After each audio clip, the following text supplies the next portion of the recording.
جب اللہ رب العالمین کے دربار میں تمام اولون آخرین کا اجتماع ہوگا. سب لوگ کھڑے ہوں گے, ہاتھ باندھ کر کے کھڑے ہوں گے. اللہ کا دربار ہوگا, رب العالمین کا دربار ہوگا. کسی کو آنکھ اٹھانے کی بھی ہمت نہیں ہوگی. اللہ تبارک و تعالیٰ کے روب کا ایسا عالم ہوگا کہ کوئی بات نہیں کر پائے گا.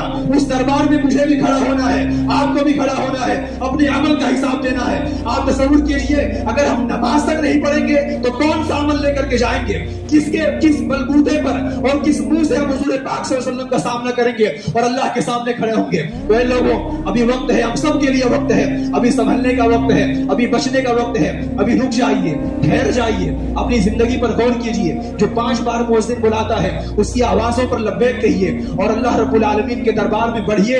آئیے, سکون آپ کو یہاں ملے گا, ان مسجدوں کے اندر ملے گا, ان فرشوں کے اوپر ملے گا.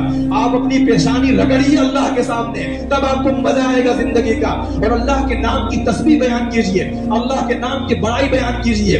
دن بھر آپ کی زبان پر اللہ اللہ ہونا چاہیے.